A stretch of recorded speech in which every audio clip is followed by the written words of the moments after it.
Welcome into another edition of Spits and Suds. So glad you can join us on this Friday. I'm Gavin Spittle of 105.3 The Fan. You know him from EP Rinkside, from his Substack, Shap Shots, which you can subscribe to. He's an author of 2 Stars books, including the latest called We Win Here, also a kind of a movie star in the new hockey movie, which you can check out on Amazon. He's also with D Magazine and writes for the Detroit News and all over the place. And he's our very own Spits and Suds NHL and insider, Sean Shapiro. Gavin, how you doing today, man? I'm good. I'm good. Okay. Soapbox to start. And please feel free to chime in whenever you'd like. So let me just start with a little background on myself, because it's kind of funny. Like, people say, like, oh, you're the guy from Spits and Suds. And I appreciate that. And that shows that the show's growing, that people know me from that. But actually, my job is brand manager of 105.3 The Fan, also 1080 KRLD. So when it comes to start times, I have a lot of experience in this because I have to juggle lineups. I have a lot to do. So I'm very familiar. So I give that caveat to let people know I understand why they are doing the start times when they are. It's for TV reasons. Vegas, for those that don't know, I know it may seem like it should be Mountain Standard Time, but Vegas is Pacific all year round. So you're doing it because that's the West Coast team. Now, let me get on my soapbox, because this is what's frustrating. I understand TV and I understand revenue. What frustrates me is you're the top seed in the West, you're the Central Division champions, and you have to make changes and you have to adjust according to this. It is not fair, and we all know that the puck drop will not be at 8:30 Central. We know it's going to be more like 8:45, 8:52 Central, which they have been when the Stars play the late game. It is not fair to the Dallas Stars fan base to expect them to be riled up and crazy, and this is the playoffs, when you're heading into the third period and it's 10:45, 11 p.m. That, to me, is not fair. And, oh, yeah, you're trying to build a fan base and get people excited regarding the Stars. If you want to play a late game and then go early game, I'm with you. If you want to, but even the Saturday game, Sean, even the Saturday game, we're talking a 9:30 Central puck drop on a Saturday. At least give us a day game on a Saturday. To me, it's tough to build excitement in this town when you're talking about 8:30 during the week, 9:30 on the weekends. I just feel like the excitement is quelled based on a TV contract. Let me bring this in too for you, Gavin. I get the TV side of things. I get that, right? Like, I understand you got to follow the money on everything, and I know throughout the past couple of days, people ask me, "Oh, when will they play? When will they play?" And that's kind of been my go-to answer from people, was like, "Well, you got to follow the money and see what's going to happen there."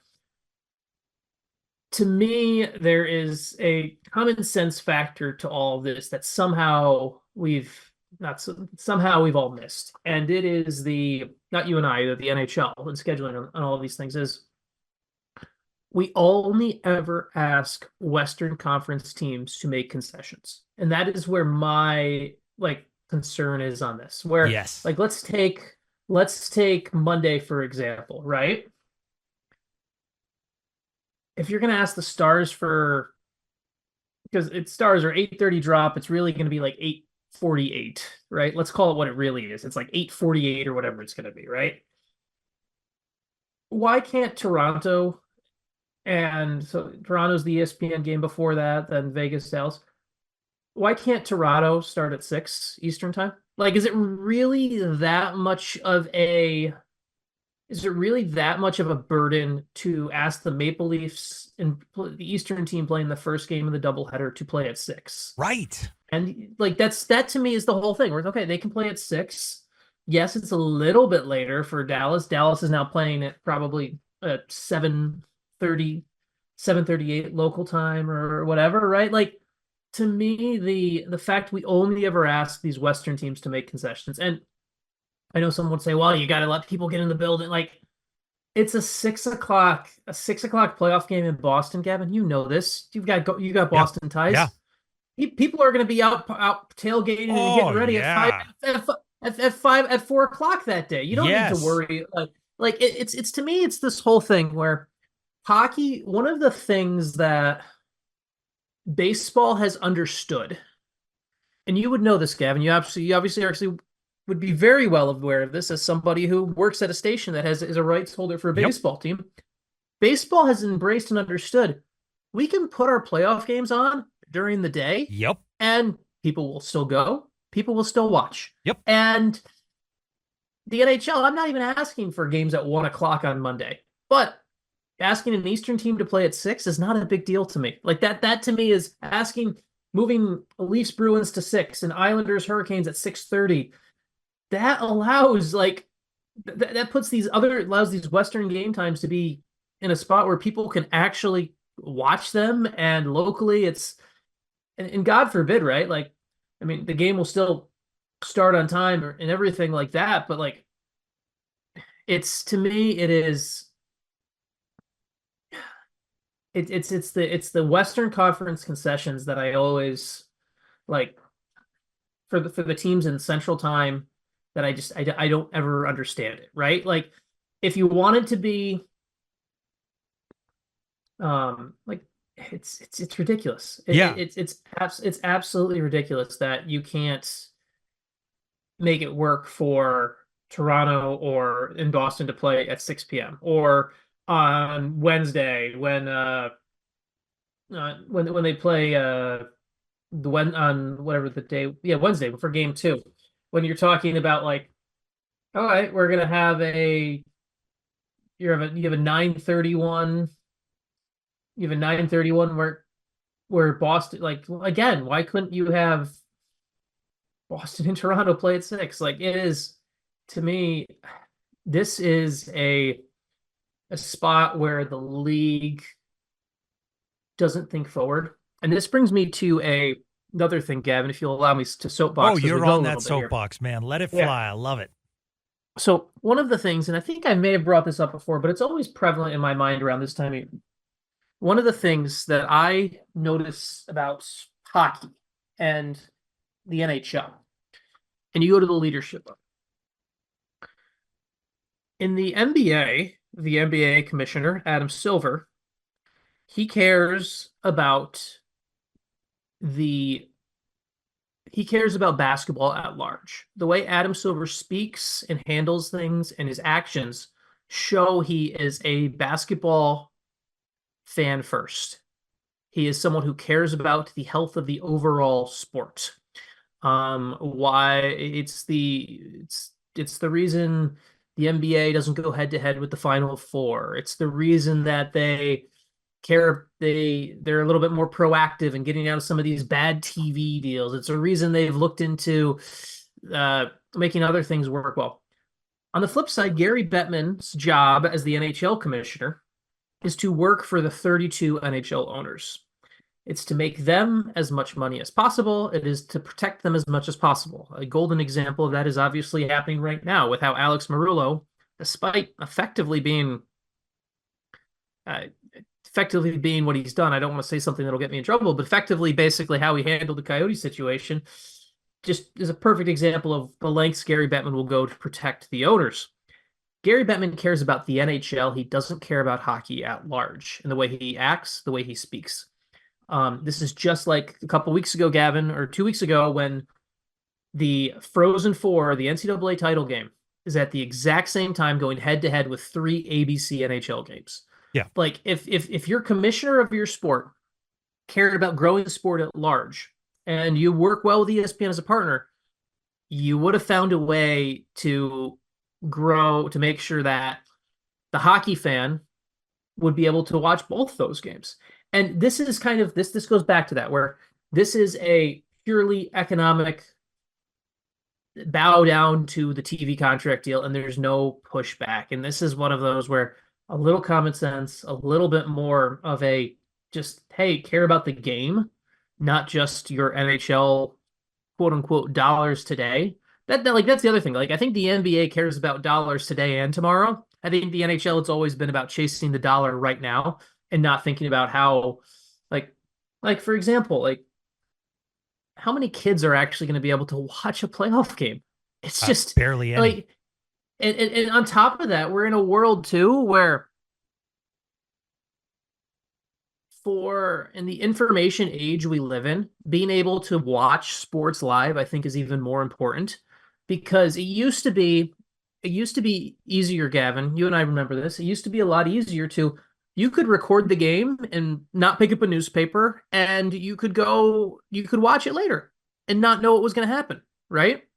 In today's information overload with everything we have on our phones all the time, it's hard sometimes even to watch a game on delay because you might make the mistake and check Twitter, or you might click on the wrong website that gives like in today's information overload, it's not like you can for you to record the game and for your kid to watch it the next day without knowing what's going to happen. You got to give them full media blackout too. Like this is it cuts things off. And I mean, I agree like wholeheartedly on the, like even the Saturday one. That's the one to me that was most like baffling, right? Where you go through, and once again, we never ask the Eastern Conference teams to make concessions.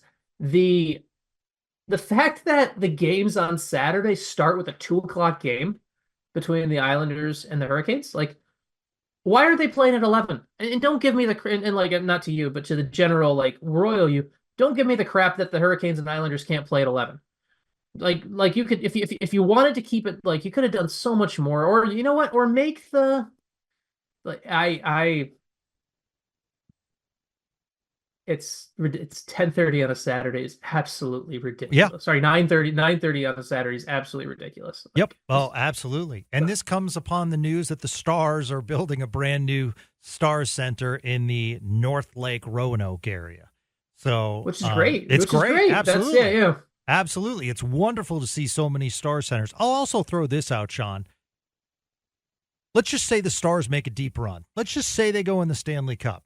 And then the ratings come out and people say, well, that's because the Dallas Stars are playing. You are not giving the nation an opportunity to see how exciting this team can be when you don't throw them on every once in a while with a prime game and or an earlier game. Because we're not even taking that into account. We're taking locally in Dallas, but you think someone in Boston, in New York, in Philly is going to stay up till 12:30, 1 a.m. to watch a first round of a playoff game? And not to mention, I'll also throw this out. This is the defending Stanley Cup champions. And I understand you have to placate to Vegas and the West Coast, but wouldn't be bad to flash them every once in a while either.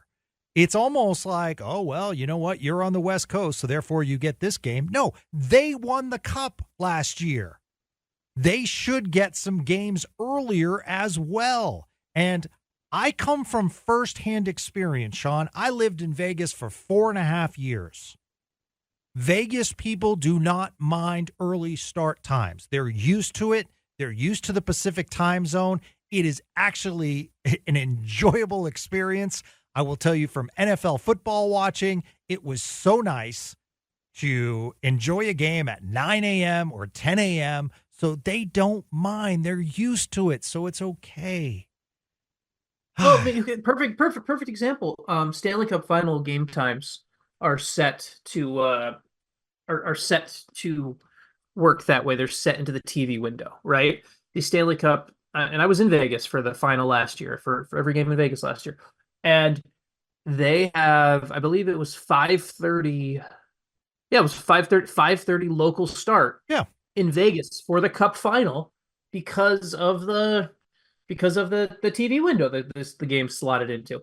And guess what? It was sold out. The atmosphere was great. Right. Like it's gonna be, to me, the start times are like, here's a hilarious thing, Gavin, right? So you and I were talking the other day about like doing post-game shows and everything like that. And I think I'm gonna I'm probably gonna try to make as many of our Spits and Suds post game shows as possible. I have an 11 p.m. beer league game on Wednesday. I'll be able to play in my 11 p.m. beer league game on Wednesday and still watch the end of the Dallas Stars game after having played an entire beer league game that starts at 11 p.m. That's ridiculous. Wouldn't it be great if I just randomly threw in beer league questions as well? Sean, when you made this save in the third period. Let's get you the live barn link or whatever it is so you can dual screen it. Yeah, that's right. That's right. We'll do our own doubleheader. The first will be Sean and his performance in the beer league, and then we'll go to the Dallas Stars. It's a great combo. Yeah. Well, my friend, I like to prep for this show. So last night I was doing my Kevin Fiala prep to tell Stars fans, like, hey, this is a guy you need to watch out for. And so I brought those notes in right now. And as you can hear, those notes are going to the corner. What the heck happened last night? This is absolute craziness. Anaheim. I don't even want to say like beats Vegas. It's like, did Vegas even show up?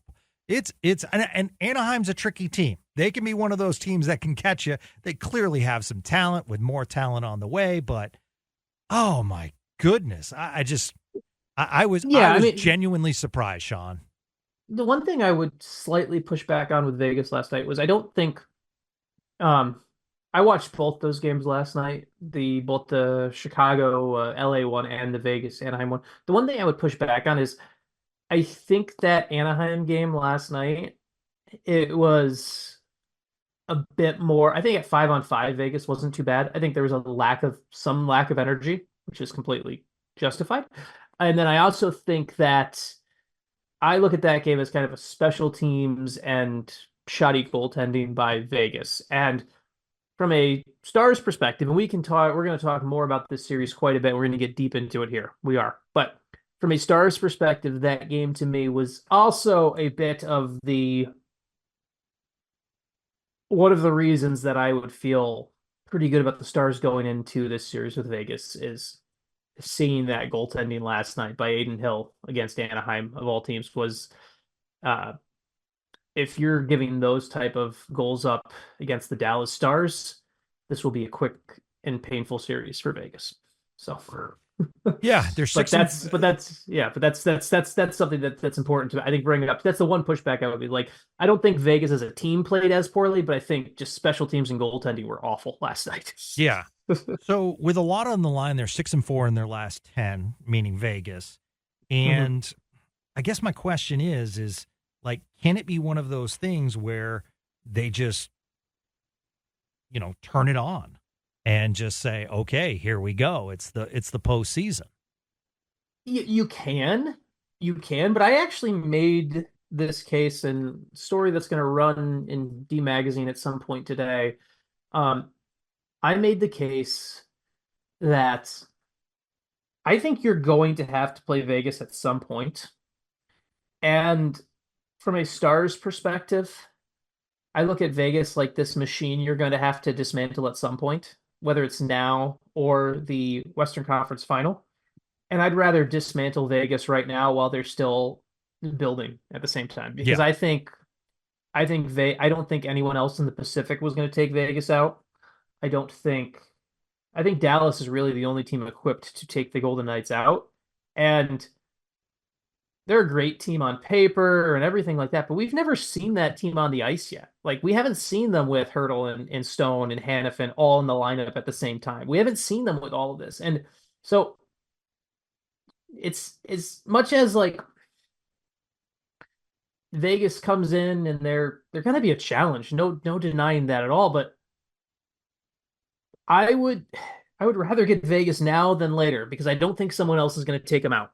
And you would have had an easier, and I think that's one of the luxuries that the Stars have right now. Is I think one of the great things is we go into this playoff run talking about what does it take to win the Stanley Cup. And every single thing is about winning those 16 games you need to win the Stanley Cup. And if 4 of those wins, in my mind, are going to have to come against Vegas, I'd rather have them come wins 1 through 4 than wins 9 through 12, when they're going to be humming. You might have some injuries, and that's when Vegas can take the biggest chunk out of you. I mean, I know other people are going to be, they wanted LA, they wanted the easier path and everything like that. I've more and more on the opposite of this, and I'm okay with the pushback and the argument because it could end your season. Getting Vegas now could end your season. But I think if the greater goal is to win that silver chalice on June 16th or whatever it is, yeah, take out the monster in the room right now, because you are the other monster in the room. That's what Dallas is. Dallas is the other monster in the West. Anyone I talk to hockey scouts all the time. I talk to hockey people all the time. People are scared of Dallas. The Stars are a machine already. Take out the other one that everyone's worried about, and you just become even more of a steamroller. That's kind of how I look at it going into this first round for the Stars. Yeah. By the way, Sean, it's 11:40 on the East Coast. Because I was looking for goal differential for Vegas. They're plus 25, and they still have in the standings. They still have Vancouver playing 81 games, Edmonton 81 games, Vegas in the third spot still with 81 games, and they have the Kings as the second wild card. So they might want to refresh that. Is that on the league website? Yeah. Yeah. It's not good. No, I know. Oh man. It's just I'm pulling it up again just to make sure that it wasn't a cookies thing or something like that.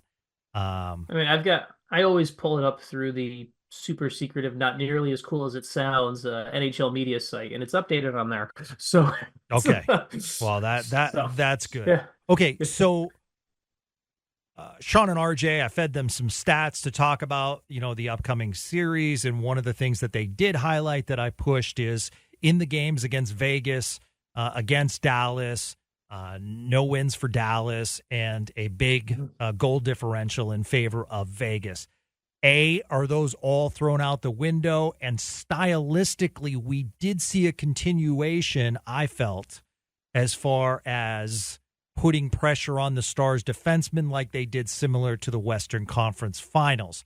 Do you think Pete DeBoer makes any adjustments based on the regular season, or do you think it's one of those things where, as you just mentioned, we're a machine, and we now have Chris Tanev. Let's see the difference as far as getting out of our zone, and let's play our game. All right, so a couple of key caveats here, right? Yeah. Stars lost in the shootout in the first one. It was the second game of the regular season, and Dallas was the better team in that game. I remember watching that game. Dallas was the better team. They just lost in a shootout. The second game in November was a 2-1 overtime loss. The Stars outshot Vegas 32-26, and they were a better team overall again. The December 9th loss was one where Vegas effectively clobbered Dallas 6-1 in that game, and Jake Ottinger was awful. Let's call it what it is. Those games are so far away, right? Like those games, like it's been like those games are in the past. Those games are so long ago, and both these teams are different teams since then. So I look at if there's any Vegas games that Pete DeBoer is going to use to tweak or impact his style or whatever, it's going to be more so what happened last spring, not this regular season. And I'm a big believer that the Stars are a much better team right now than they were December 9th. I think Vegas is probably about as good as they were on December 9th. So for me, the regular season here does get tossed. And it's so long ago. I mean, it's one of those where one of the fatal flaws the Stars had when they played Vegas on December 9th was their goaltender was awful, and they couldn't protect the front of the net. The Stars went and fixed that. They got a lot better at that. They went bringing Chris Tanev and did a ton. So to me, let's toss out the regular season here. You wrote an article the other day on your Substack, and you talked to Stars GM Jim Nill, and you talked to him about Chris Tanev. Why don't you dive into that as far as the conversation you guys had, as well as Logan Stankoven? Yeah. Well, one of the things about the Tanev deal that Tanev has fit even better than anyone could have imagined, right? Like you talk about dream fittings and dream scenarios, and for Jim Nill, the Tanev deal was always what he really wanted to pursue. But he's clicked even more so. And then what it's really done, whether it's coincidence or causation, and I would argue it's more causation than coincidence, Miro Heiskanen's offensive game has just bolted since the trade deadline, basically. He's got like 18 points in 16 games or something like that, whatever the number is. And to me, bringing Tanev in and effectively both the emotional and pragmatic load that's been taken off of Heiskanen has allowed him to be even better. And I think Tanev deserves a ton of credit for that. Tanev deserves a ton of credit for Jake Ottinger's resurgence here. It is one of the deadline. It is one of the best fits of the deadline deals, which ties in well to the fact of talking about deadline type deals. It wasn't a trade; it was call up.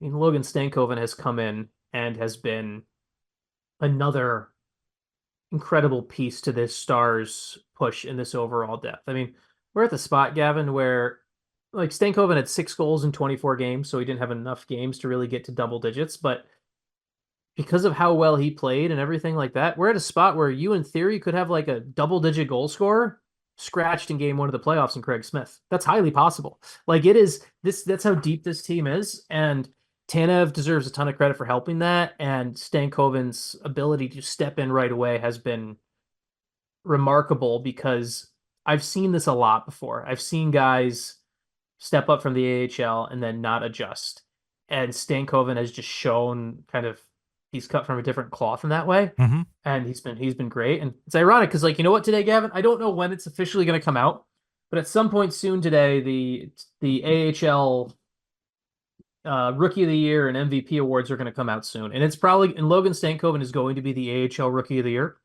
and Maverick Bourque will be the AHL MVP. Not bad. I don't know that for exact certainty, but I know based off seeing all rookie and all pro teams, I can tell you that typically reflects voters' other choices as well. So Yep.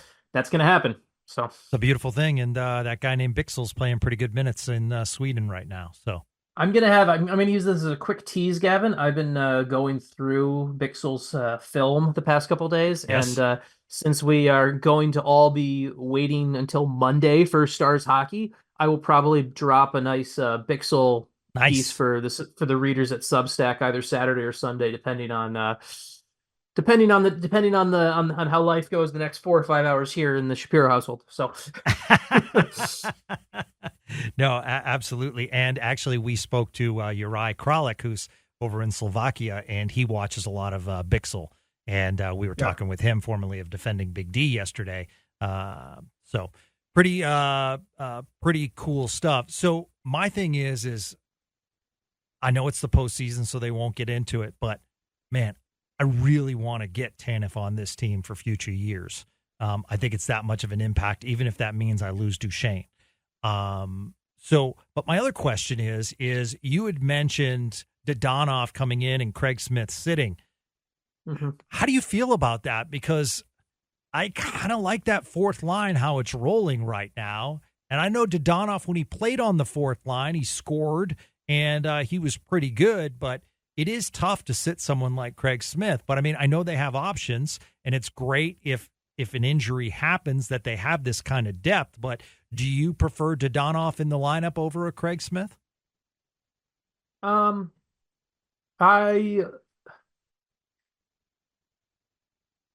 for this series, I like Dadonov and over Smith in this series. I also am a big believer that you're going to go 13, 14 forwards deep to win the cup. I think everyone's going to play at some point. I think that's just the reality. But to me, I like the way Dadonov looked the other night too. For me, one of the ways you're going to beat Vegas is the fact that all 4 of your lines can score. Anyone can be the guy that gets that. And while I think you might be sacrificing a slight bit defensively with Dadonov over Smith on that fourth line, I think there's a value in having Dadonov there as as a little bit more of a creator there too, and I would like to see what happens. If it doesn't work in game one, switch it up. You have no issue. I have no issue doing that. But for game one, that would be my play. And I think the Stars have established, and this is a group that understands. At the end of the day, this really is a sum of the parts thing. And we've talked before about Joe Pavelski, and really it goes a lot back to Joe Pavelski. I mean, I've heard stories and talked to people in the Stars organization where when Matt Duchene's name came up a couple of years back, the Stars would have never touched him. They would have never brought him in.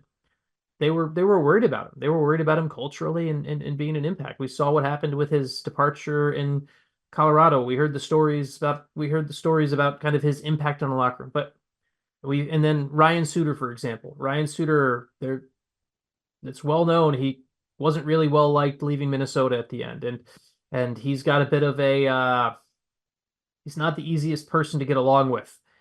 And one of the reasons things have worked well this year with everyone buying in and Ryan Suter embracing a lesser role and everything is like that is because Joe Pavelski has been that person who makes everything work and makes everyone buy in. And that's why, with however deep the Stars go this year in this whole era of Stars hockey, I hope that we always remember that, because that's one of those things when Joe Pavelski picked Dallas over Tampa Bay, it cost him 2 Stanley Cups, right? Like he could have been part of that Tampa team that won back-to-back cups.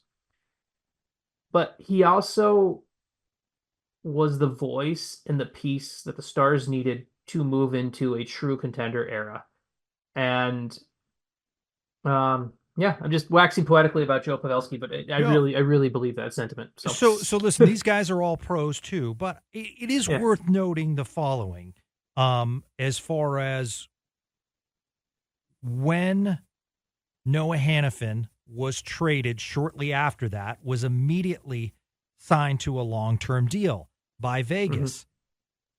Interested to see, and they're pros and they're Stanley Cup champions, but Alec Martinez is an unrestricted free agent after this year, and very, very popular Vegas Golden Knight Jonathan Marchessault has a $5 million cap hit this year, but he's up after this year. And I wonder, psychologically, are they saying, like, this could be it? I don't know if I'm going to be with Vegas next year because of cap constraints. I mean, if you're Vegas, if you're a player in Vegas, you have to know. And this, I've written about this, and I should link. I'll bring this. I'll dig this story up for people that I wrote for over at EP Rinkside, where in Vegas, there's the reality of life. You are treated great until you're gone. Yeah. But that rug could be pulled out anytime. And that's the Golden Knights are very Patriots-esque, just without the one guy without the coach. Great right? comparison. They're very Patriots-esque, but instead of having one coach, they've gone through, Gerard Gallant, they've gone through Pete DeBoer, Bruce Cassidy's the coach now. No one in Vegas is, other than ownership, and it appears to be the GM, Kelly McCrimmon, and the president of hockey operations, George McPhee, no one else is above the law. And so if you're a player in Vegas, I think you're there, and you embrace it while you're there. And at some point, and players have told me this, at some point, you might be the one that gets the axe. But they do credit to Vegas on this, they do a very good job of keeping everything. While guys are there, they're extremely happy. And even after they leave, I've talked to players who have been axed and left and everything like that. They would gladly go right back. So that is the kind of the reality of what Vegas has done. And it always could be your last game with Vegas. It's just, it's how they're run as an organization. And you could argue the pros and cons of that either way. It's just the reality. Yeah. And do you think the run continues next year with Pavelski? I have this theory on Joe Pavelski. I have the belief that I think I think if the Stars win 16 more games this spring, Joe Pavelski. I just put that together. Joe Pavelski wears number 16. Wow. Nice. Okay. Nice. But I think if the Stars win 16 games this spring, I think Joe Pavelski retires as a champion. I like that. I think that's the. I don't think it's something he'd say or speak out loud about. To me, he doesn't feel like we know next year is going to be the Marc-Andre Fleury retirement tour. Yeah. I don't think Joe Pavelski is going to be the guy who tells us ahead of time before he retires. I think it's going to be he's going to at some point he'll decide he's done and he'll be done. Yeah. And we'll see him on the Celebrity Classic tours for golf. Exactly. And he'll go back and and all of that. And so Stars win 16 games. I think he retires just like our friend Craig Ludwig did as a Stanley Cup champion. Yeah. So Yeah, absolutely. And by the way, we did here's my plug. We did a podcast this week with Luds, and I asked him about psychologically going in, how do young players feel as far as Stankoven, Wyatt Johnston, and what they're feeling. Jason Robertson after his 2 years of playoffs and what he needs to do. And actually, Sean Luds said he'd like to see Jason Robertson get in that dirty area and be aggressive toward the net. Then we talked about the veterans, and Craig mentioned the urgency, and he did it from a player's perspective as far as what he felt as a youngster, what he felt in the middle of his career trying to get that cup, and what he felt as far as a veteran with not much time left. So I thought it was a really interesting perspective. So go back and listen to that if you get a chance. My man, this is going to be an exciting run. Thank you for jumping on the soapbox with me. I appreciate it. Enjoy this weekend's games, and we will chat, and you'll be hearing Sean at times, as well as David Castillo, Robert Tiffin. We have so much to go. This is going to be a fun run, and it's going to be a lot of late nights, but you know what? You guys deserve it, and we're going to give you some great podcasts. So thank you, my man. Have a good weekend. Yeah, it's going to be fun, Gavin. It always is. Absolutely, and you can always follow Sean at Sean Shapiro. And once again, you can sign up for his Substack, and you can find that online at Shap Shots EP Ringside. He does so much for the hockey community. So please, let's support Sean and all of our Spits and Suds contributors. They make this thing happen. So for Gavin Spittle and Sean Shapiro, have a great day, everyone.